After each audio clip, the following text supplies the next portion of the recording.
Mga kababayan ko, I have the honor to present President Rodrigo Roa Duterte.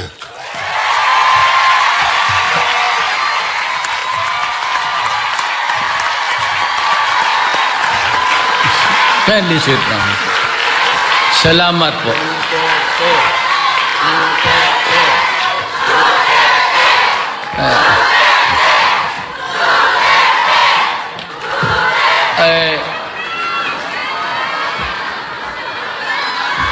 Nandito po sa kamay ko ang listahan ng mga kasama kong opisyalis sa gobyerno natin. Pero marami sila masyado. Ang importante sa akin, kayo, hindi sila. So, may I just present to you the cabinet members of my administration helping me run the country. First of all, I'd like to extend my gratitude to the Japanese people and government for hosting so many Filipinos and providing them work gainfully employed in the country of Japan. Maraming salamat po sa inyo. At ang Japan ang pinaka number 1 na tumutulong sa bayan natin. Bilyon-bilyon ang binibigay para makatulong sa ating bayan. Kaya again, I said for the second time, salamat po sa inyo. Now, let me just give you, if you hindi masyadong marunong Tagalog, nawawala ako minsan, I rumble on to just being a Visayan, and then I forget, then I shift to English, and so may I just say that ganito ang ginagawa ko para sa bayan natin. Nung tumakbo ako ng presidente, siguro wala kayo doon, at that time you were here, I promised 3 fundamental issues sa ating bayan. 1 is graft and corruption. Ang analogy ko dyan is parang eroplano tayo na nandyan sa runway, bumubuelo na. Pero all these years, hanggang runway lang tayo, talagang hindi tayo nagka-take off. And one of the things that I blame for this entire whatever, Filipino tinglat, is because of corruption has really pulled down the country considerably. Second I promised you itong drugs kasi mabigat na problema sa bayan. Ang third, criminality. So, mag-umpisa ako sa graft and corruption. Sabi ko, wala na yan. At sa lahat ng bagay, sa gobyerno, ngayon po, I ordered them online na lang, kung maaari. Huwag na magpipila pa, then wait for so many hours. I hate to see Filipino queuing under the heat of the sun or rain. At sabi ko, kaya naman talaga niyan. Napakamarami ng computer na nabili ng gobyerno, libo-libo na po at pahirapan pa rin. So sabi ko, ease up the burden of the Filipino. Kaya dito kay Secretary of Labor, kay Bebot Belio, I think He was the Secretary of Justice noon yun sa panahon ni Arroyo. Sinabi ko sa kanya, I want a place, isa lang, tapos nandyan na yung booth ng NBI, kiosk ng BIR, booth ng police, at kasi sabi ko, kung computer man palang ang pag-uusapan at expedites everything, why don't you make use of it? So kayo, next time, gusto ko sa isang building lang po, doon kayo sa NBI, doon maghintay. Tulbok-tulbok na yung yawa ng bakit nila. Oh, why do you have to... I don't want you to wait. Ito, kung nandyan, computer man kaya yan, super fast, ay di, lalabas yan kung anong record mo. Kung ikaw ba'y NPA, kailangan ng trabaho, eh, bigyan ng visa o... Kung ikay food upper, pumasok ka sa yung door na yan, tuloy-tuloy ka na. Wala na problema. Yan ang gusto ko po. One-stop shop. Talagang one-stop shop. Yan ang gusto ko mangyari sa pati yung maritime, yung sa mga sailors natin, ganun rin. But I'm thinking really seriously now, dito na magkaroon kayo ng sariling bangko ninyo. Ayun. Maybe yung postal bank ng gobyerno, wala namang sumusulat ngayon sa sulat, my love, dadating ako dyan. Puro load lang naman yan. Load lang yan love ngayon, hindi na sulat. So, I want to make life comfortable for you.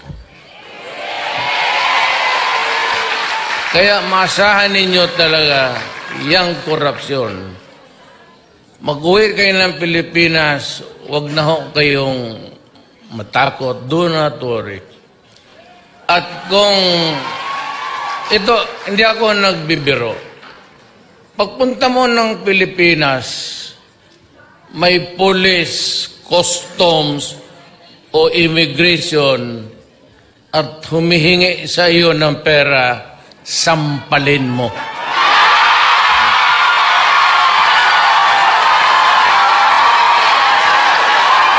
Sampalin mo.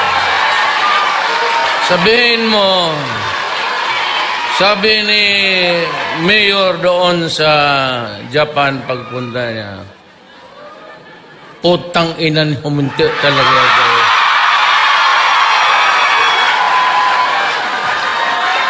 Ako'y, sampalin mo. Tapos, you create a scene.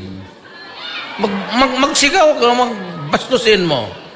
Tapos malalaman, marami namang media dyan. Di makukuha nila. Tapos radyo, may dito nagkagulo. Kasi bakit? Hiningian mo ka ng pera. O kinuha yung mga bagay-bagay mo. Yung nasa bagahe mo, huwag naman tunilada. Siguro mga 10 bag siguro okay na yan.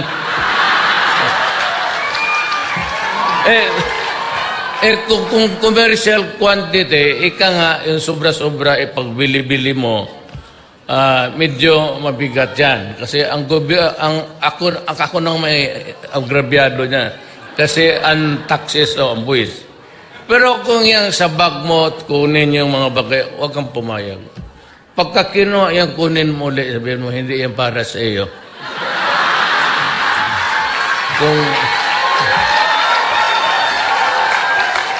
yan lang kasi ang paraan na madisiplina ko lahat eh. Alam mo, at during my time, be assertive sa mga karapatan mo. Huwag ka lang pa-assert sa akin tapos durugista ka pala. Putang ina.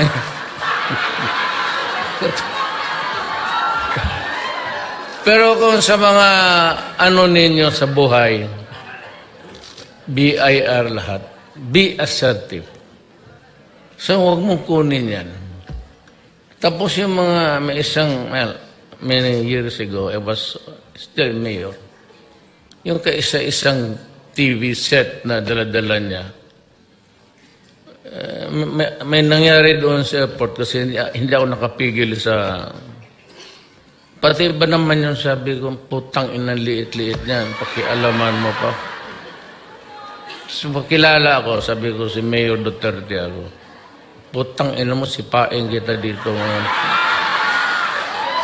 Kasi, gano'n niya, ang pahirapan na talagang walang kakwenta-kwentang. Diyan lang kasi tayo, diyan kayo makatulong sa akin para mawala ang katiwalian. Kayo na mismo, parang pagpasok mo sa airport, parang ano ka na, parang mayor ka na rin. Ayun, astang mayor na, gano'n ba? Tapos, marami ito. Bakit? Marami akong bigyan. Ilang malita. 3, 4, okay lang ito to. Yung mga gano'n, ano bang, what's really the value of this thing? Alam ko, pag may nakita isang bala, sabi mo, kainin mo. Ano mo, kainin mo. Pag may bala, galing sa'yo yan, kainin mo yung putang ina yan.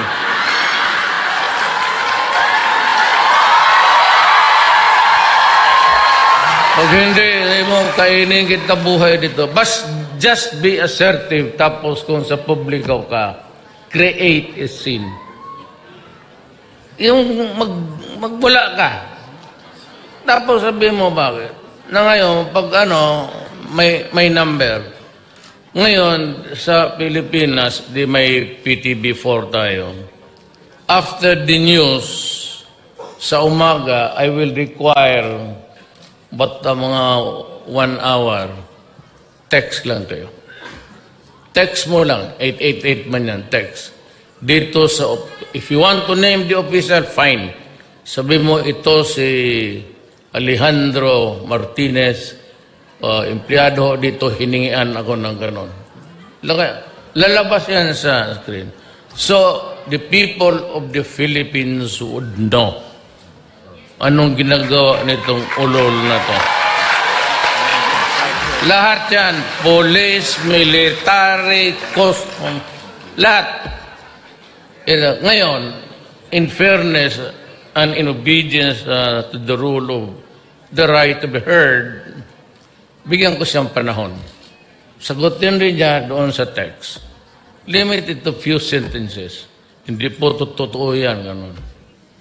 Ngayon kasi wala naman taong magwala ng pera na lang kung ang nire-report mo inano mo kasi walang sustento sa iyo. Ganun niya mga ulol na yan eh. Yan ang ayaw ko dyan. Mag-iwan ng asawa, tapos,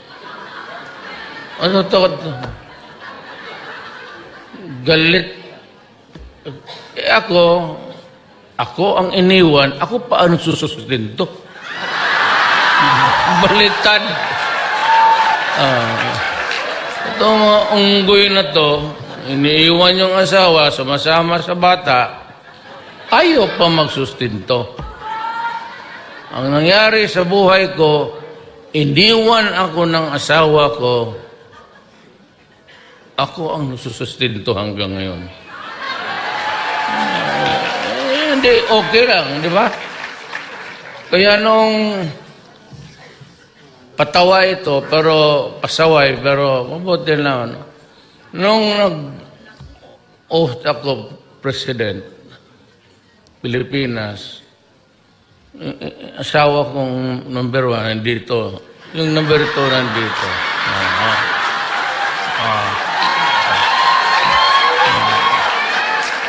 Saan ka nakakita na ganong style?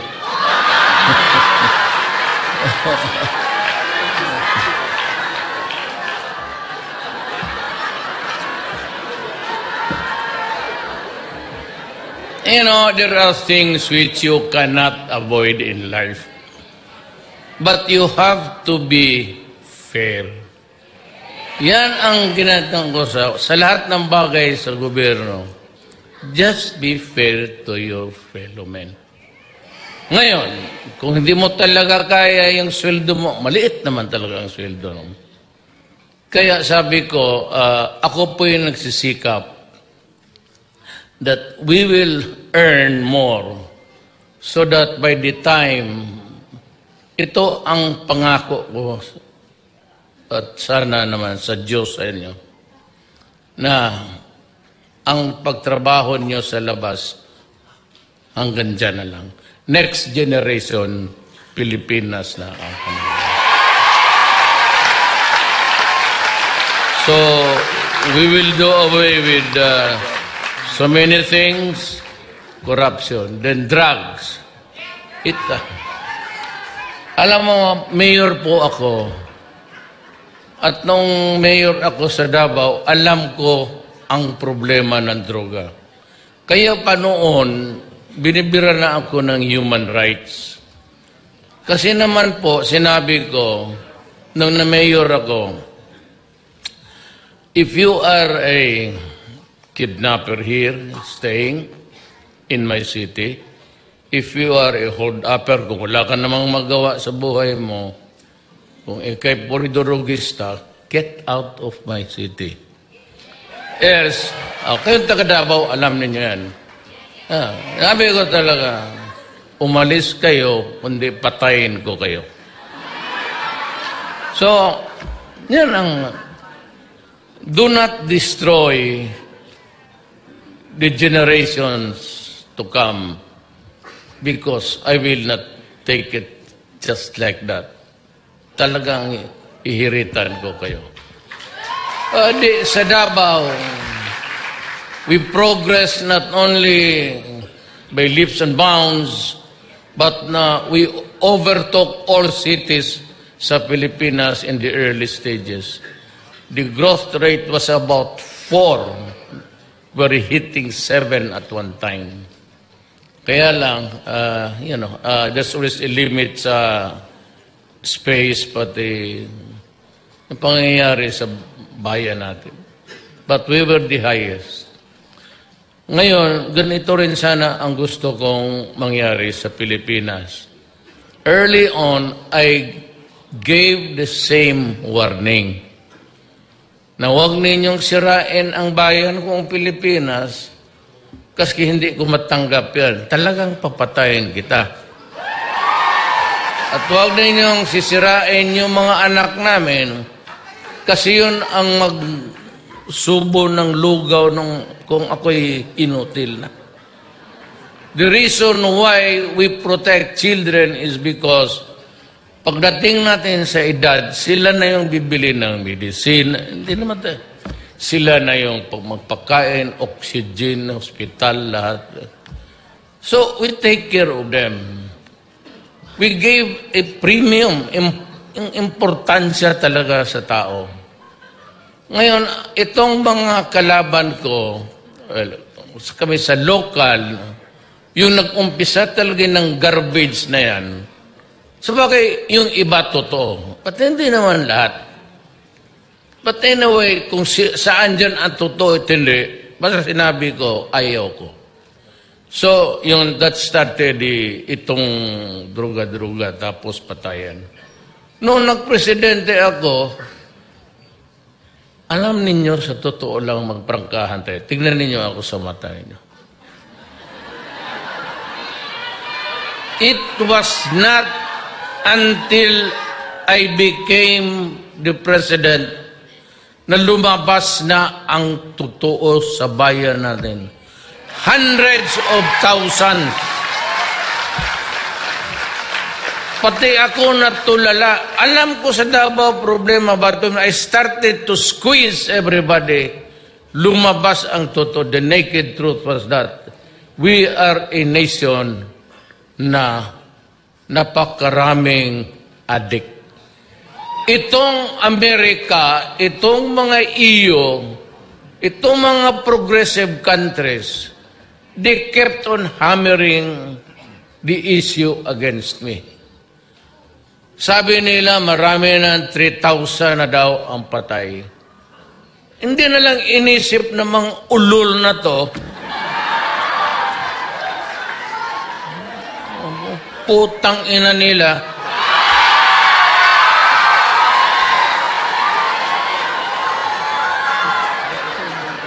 Nila alam, 3 million, that was the figure that was given by General Santiago when he was a PDEA chief 3 years ago. Pag-umpisa ko ng presidente, hindi ko sinali yung akin. Because every day may nagsasurrender pa. And I am very sure that by the end of the year, I would have reached the million mark. 700, 800, 800 something na tayo. So kung idagdag ko yan lahat, that's about 4 million drug addicts in my country spread around the entire Republic of the Philippines. At ito ang dapat isipin ninyo. And I don't know about, sabi ko sa military pati police, gusto ninyo kayo, mukhang hindi ko kaya. Ganito yan. Halos lahat ng mga barangay captains sa negosyo. Madali ang negosyo. Madali ang pera eh. Police. Wala masyado sa military. Few. Police, barangay captain, mayors and governors, judges. We are already into the narco politics. Kasi yung mga barangay captains are elected. Mga kagawad, councilors, mayor, governors. Kaya ako hindi pumayag ng election. Sinabi ko kay Speaker Alvarez. Nandito po si Speaker, pakipakilala mo. Ayan. Huwag ka lang magalit. Siya pati ako pareho. Dalawa ang...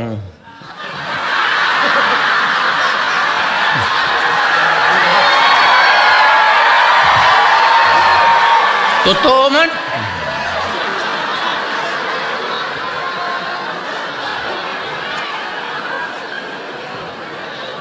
So what am I supposed to do with 4 million?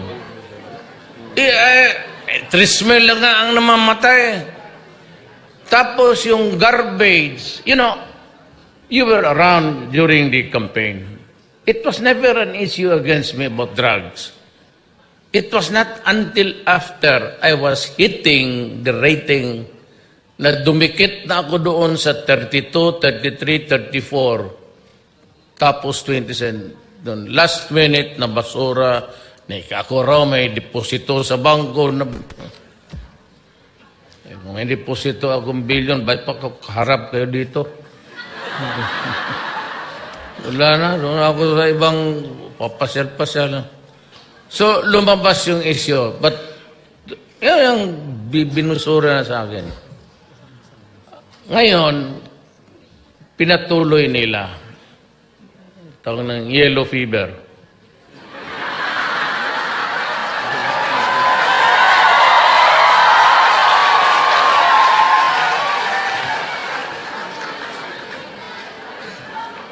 Ang problema nito, ulitin ko, ayaw ko kasi makipag-away. Tarantado itong mga Amerikano na to. Ano, the Americans are really a bully. Yang sa Bisaya, daog-daog. Sa Tagalog, api-api. Maapi-api itong mga yawa na to. Ang unang bumira sa akin, isang lalaki based in Manila sa human rights.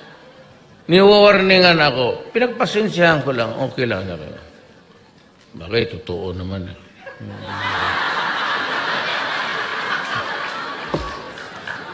Tapos, binibira ako ng State Department. Then there's this lady sa office of the President, then Obama. Alam mo, nung mayor ako, binibira na nila ako. But that was different because mayor lang ako. Ngayon, kung gano'n lang ang tingin nila sa akin, if that is how insignificant my existence in this planet is to them, okay lang. Kasi mayor lang ako. Kung naging presidente ako, I carried the burden of sovereignty. So kung talagang mapapahiya ang Pilipino sa labas, sabihin pinatay pala niya, killer pala yung presidente. Baski na yellow yan o blue or black, mapapahiya yan in public.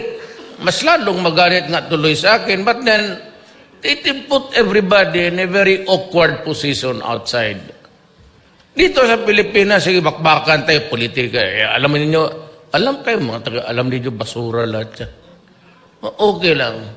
But to chastise me, to reprimand me, tapos takutin ako. Dito ako pumutok, kaya ako nagpuputang ina. Alam niyo bakit?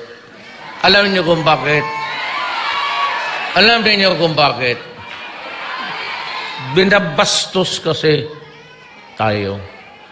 Pag sabi na, human rights, like to remind the President that if there's found out there's a violation, he can be tatakutin pa akong ipakulong. Putang ina, kulong. Ikaw, putulan ko ng ulo. Tapos sabihin pa, then we'll begin to cut aid and assistance. That's a demeaning statement. Para akong aso na udlish, na magtapon sila ng pan dyan, pipigilan ng aso. Ako naman, tahol ng tahol, hindi maabot yung... Yun ang gusto ng mga...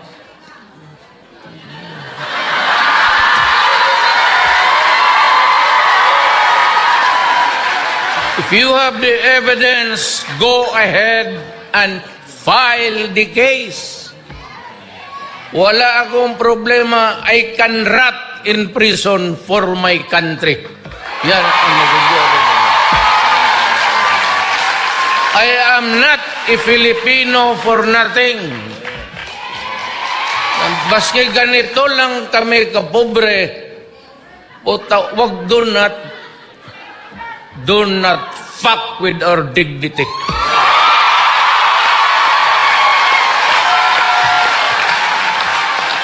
Sabi nila, si Duterte is not a statesman.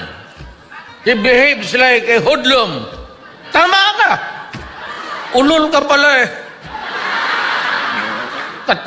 Ngayon mo lang nalaman?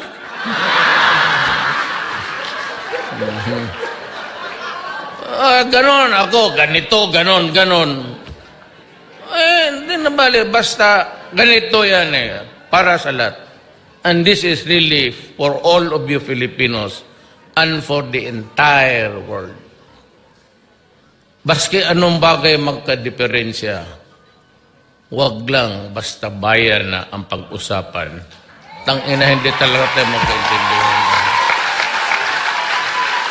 Drugs with 4 million, narco-politics na. With the election of the Lima, the national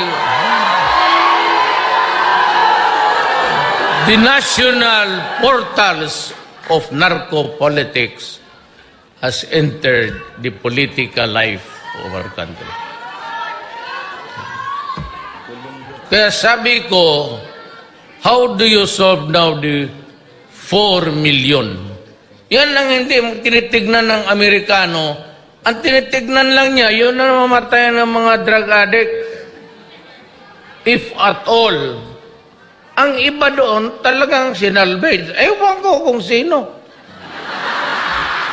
Yung iba, binabalot pa ng plaster. Sabi ko, we are not manufacturing mummies. Parang mummy ng Egypt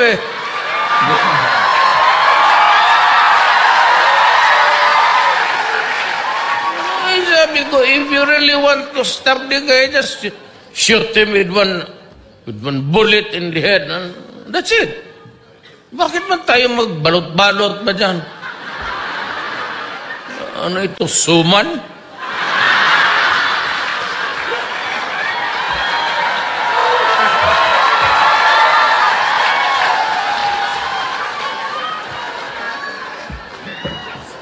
Kaya ako maligaya kasi wala man akong ibang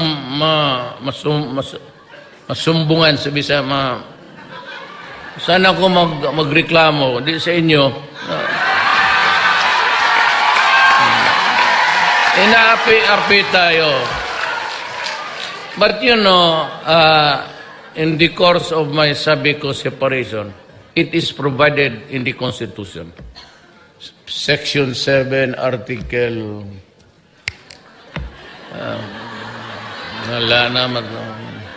sabi doon, our country must formulate an independent foreign policy. Ayaw ko dyan, kasi yung mga Amerikano nandyan, sabihin naman mga militar, sir, kailangan natin ng equipment, ganun. You know, sabi ko nga sa military, I am not a wartime president. Remember that. I am a president seeking peace for my country. Kaya, nung na-presidente ako, wala pa. Inuna ko na ang komunista. Sabi ko, we have been fighting for 45 years. Do you mean to say that you want another 45 years of fighting? Magkasama kami, left po ako, sa left ako. Hindi ako kandidato sa mga oligarch pati mayan. Left talaga. Kaya kami nakakaintindihan. Kaya kita mo yung overtures ko, pumayag sila, nag-uusap na tayo, wala nang gera ngayon sa ating bayan, NPA versus government. We are talking in Oslo. So dito yung negotiators natin as we go along, si Perfecto Yasay, the Foreign Secretary. So, maniwala ka o hindi? Sa dormitoryo kami noon, kami ang magka-roommate. Bright ito. Valedictorian, salutatorian ito nag-graduate. Then, ang kaharap namin sa kwarto, si Bebot Belio, taga Isabela. Lucano ito, okay. Okay ito. Magka-classmate kami, but they are the brilliant ones. Sunny Dominguez, yung ating finance secretary. Kindergarten to high school, kasi napaalis ako sa Ateneo, second year, siya na lang, but they graduated yung klase namin. He was the valedictorian. Oh. Alam mo, ito ka-ating Secretary of Agriculture, Governor Manny Piñol, is a magna cum laude graduate yan. Ito lang. Graduate, magna, puro yan sila mga otak. Senator Cayetano.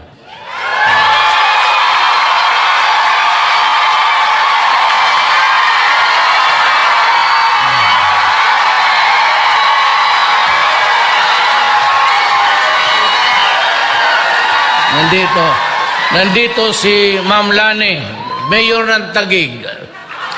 Asawa niya, Ma'am. Tama, maganda si Ma'am. Gwapo si Cayetano. Pero kung ako kasing gwapo niya, ako, ubos. Pacquiao, ibig sabihin.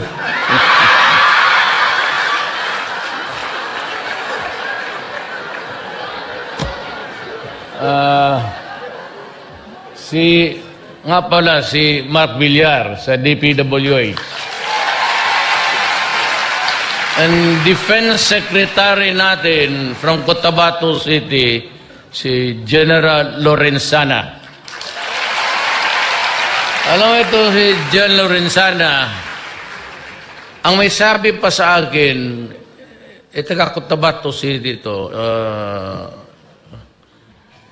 Ilocano, pero Cotabato. Yung mga Ilocano lunggo sa... Yan, tapos si pastor pa ang may sabi sa akin. Ano, abili mo ba alam yung sekretary mo of defense? Classmate ko yan. Sabi niya, valedictorian namin yan.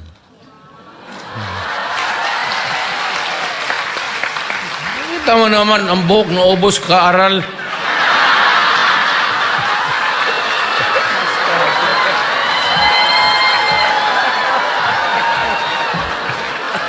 Si Secretary Pernia ng NEDA, Bright from UP.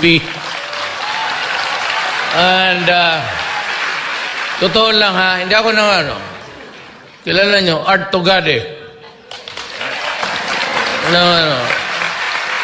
Classmate ko sa San Bernardo, valedictorian namin.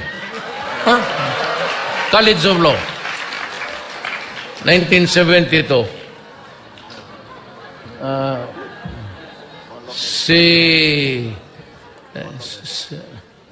Sa DTI,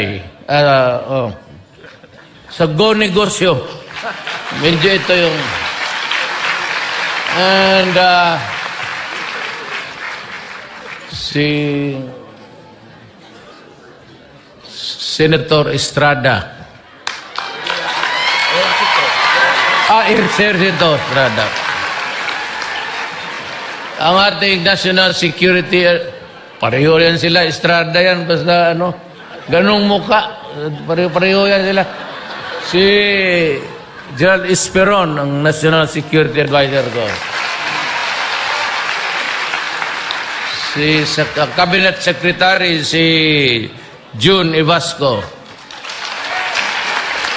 Alam mo, istorya nito, June Evasco, pati isang pare, nagagong yun. Sama niya,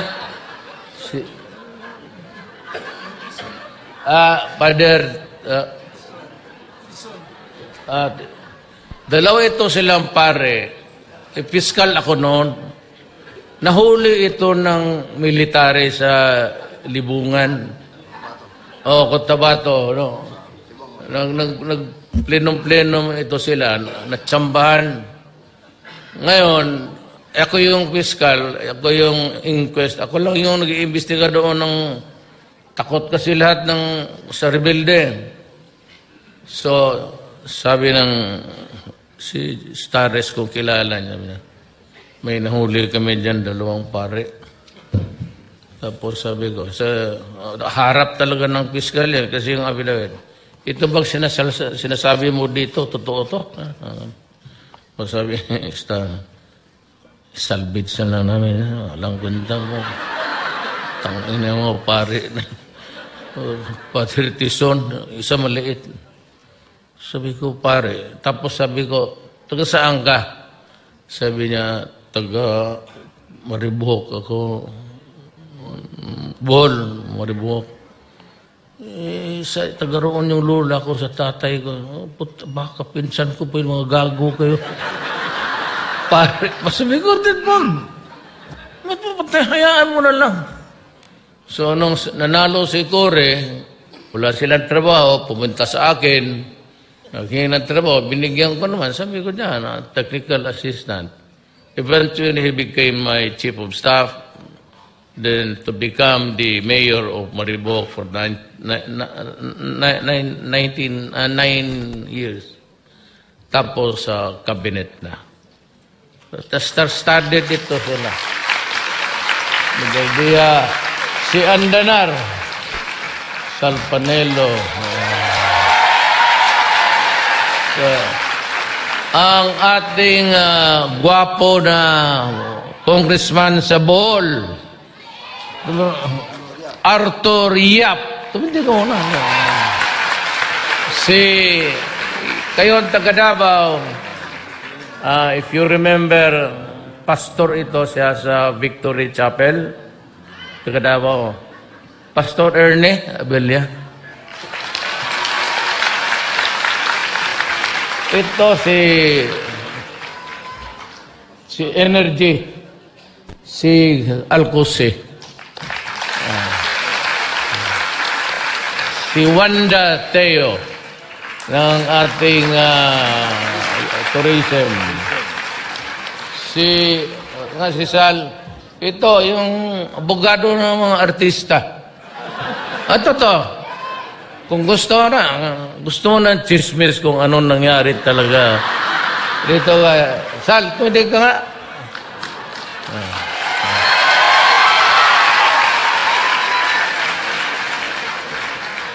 Itong si Sal, hardworking.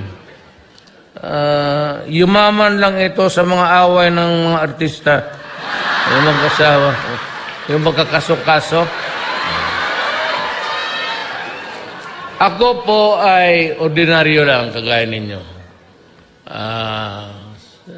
75, 76, ganun lang. Hindi naman masyado ako nagmamadali kasi I finished my high school 7 years. Sabi ng nanay ko, Rodrigo, matapos ka kaya?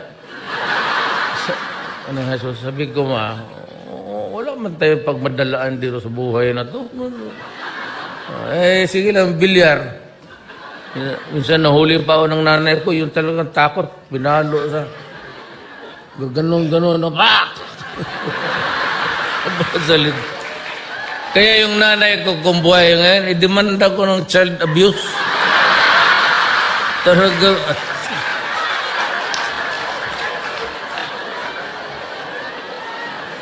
Tapos kayong mga Bisaya, alam ninyo yan. We have this colloquial term na hanggang pantalan ka lang. Di ba? Yung ayaw natin magtrabaho, mga kapatid yung mga lalaki, magalit yung tatay sabihin, kaulit ka hanggang pantalan ka lang. Di ba? It's a colloquial or idiom developed along the years. Sabi ng tatay ko na ikaw, sirkang anak ka, hanggang pantalan ka lang. Sabi ko, sige lang, basta bayaran lang ako sa kanakarga ko, okay lang. Pero sa totoo lang ha, itong lahat na nakarito mga Artugadi, ito bilyonaryo na to. Huwag sabihin magnakaw pa ito. Bilyonaryo ito. College of Law pa kami. CEO na yan ng Delgado Shipping.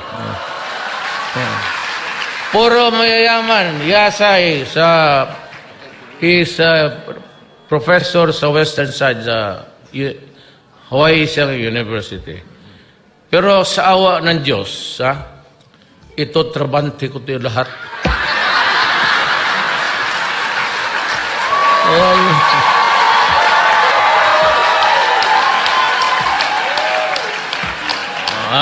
Gaya ng sa law school kami. Classroom kami naman doon sa College of Law, magtinginan lang sa mata. Kaya kung mag-aral ka noon ng libro, ganun ka talaga. Kasi oras ka gumanon ka, tapos karap mo yung mga ulol na kasi sige. Wala na. Pagdating ng 5:30, tuloy na lang natin. Sa awa ng Diyos, okay ako, 4 years. Ganun lang ang buhay. So, then, para inspirasyon. Not really because ayaw ko kasi yung meron kasi ako sabihin pero I do not want to sabihin ko na lang. Pero hatiin ko. Mas komportable ako dito sa Japan.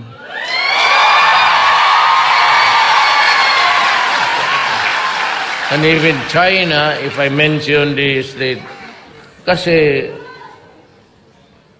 hindi na may ako dyan eh. O baka mamura ko lang yung the other side of the world. Hindi magandang tratamento nila sa mga kababayan ko. Kapag maumpisa ako dito, puro mura, matatapos na dito na. So, we have to improve on the economy because that is the only, yan lang ang paraan. That's the only way really to na balang araw na hindi mo na kailangan bumalik pa dito. At least kung magbalik-balik ka dito, bakasyon ka na lang. Hindi na sana I can improve on the economy and in the fullness of God's time. Alam mo, ang maano sa atin is isang Japan. Japan talaga ang pinakamalaking tulong natin. Airport, yung mga roads natin, it's about 6 billion yung kanilang nakaprogram. 6 billion, you times it by 48, 47. That's trillion. Grabe ang tulong nila ng I don't know, but Japan is very attached to us. And for the fact that they are really so very kind. Wala akong sa Japanese people except. So in return, kaya tayo ng mga Pilipino, pag napunta sila doon, gusto ko nga iyang protektado sila. Ayaw. Ngayon po, pwede ka nang lumabas. Kasi ang ayaw ko, lalo na yung iba, is nagtatrabaho kayo dito, nagpapakamatay kayo sa pagod para kumita lang. Pagdating nun, padala ninyo yung pera ninyo, either gamitin ng isang ulol at i-hold up yung mga, yung Mr. i-hold up. Yan ang ayaw ko. Kaya yan kasi ang hindi ko talaga matanggap. Kaya sa Davao, ikaw mag-rape ka ng 1-year-old, mag-rape ka ng 18 months old. Wala na tayong pinag-usapan dyan. Okay, yung taga Davao. Pagka ganon ang estilo mo sa buhay mo, caution flies. So, gusto ko nga ibalik, ganito yan eh. Para maintindihan ng mga putang ina.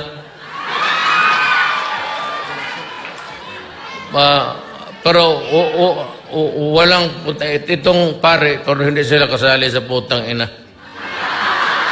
Alam mo, hindi naintindihan nila. Sabi nila, Duterte, may death penalty noon. Wala man nangyari. Ganon rin. Bakit mo gustong ibalik? Ulol.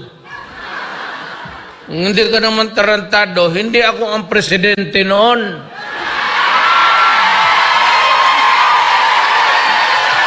Kasi kung ako ang presidente noon, wala tayong pinag-uusapan dito.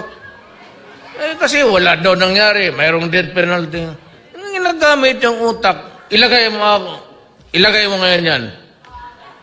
Sabi nila, hindi na, kasi marami na ngayon. Sa kulungan, 1,000. Hindi, mag-ihaw tayo mga 5 araw-araw. Problema niya. Totoo.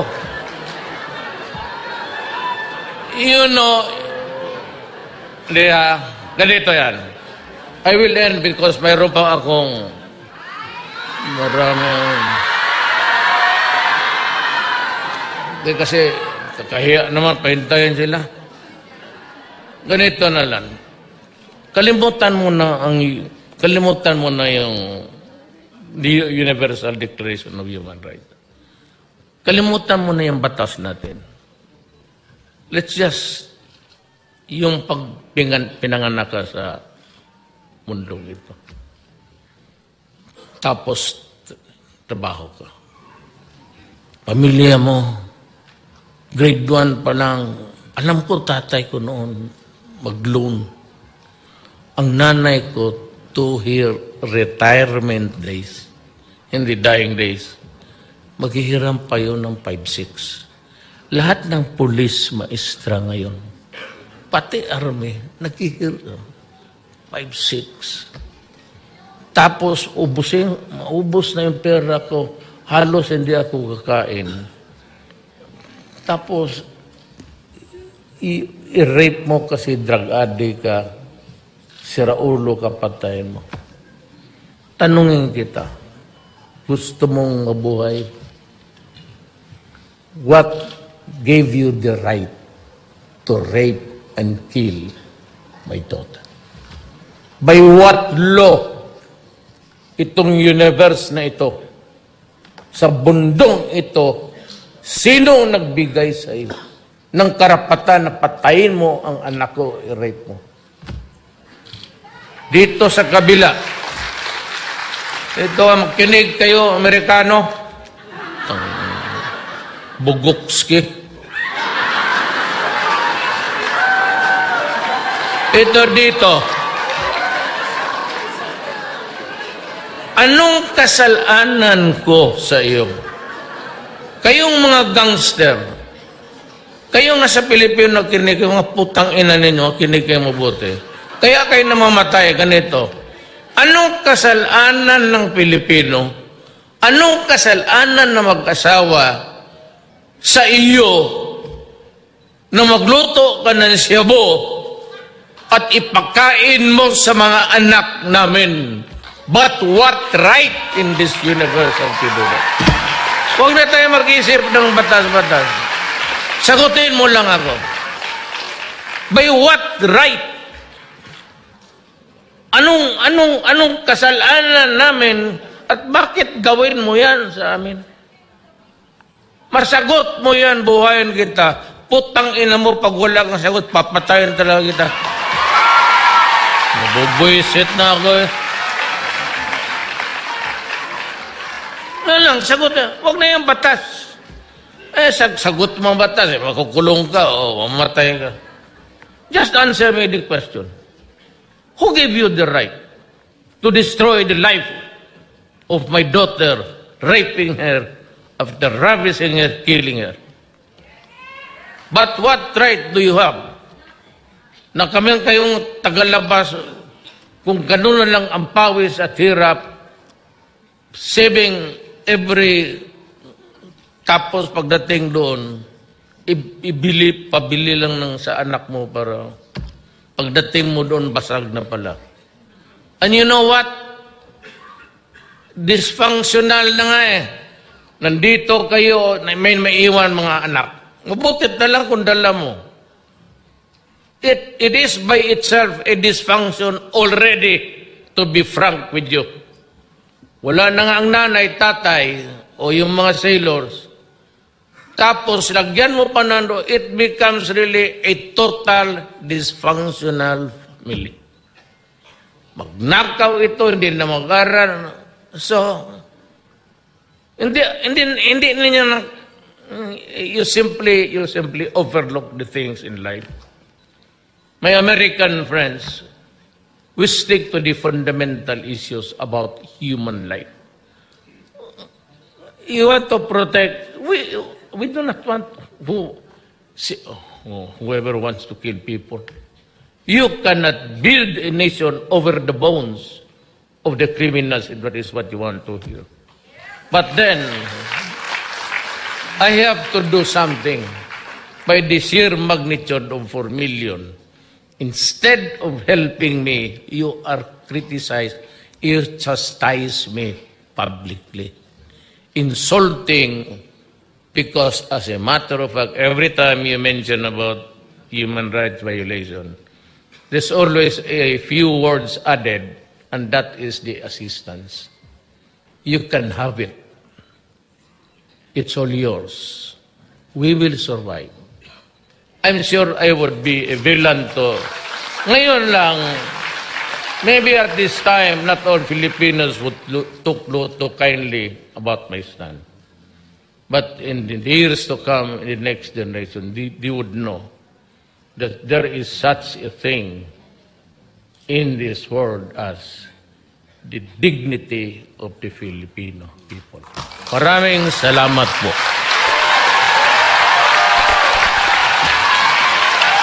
Maraming salamat, Pangulong Duterte. Tayo po ay manatiling nakaupo. Magkakaroon po tayo ng isang big grouping kasama ho ang Pangulong Duterte.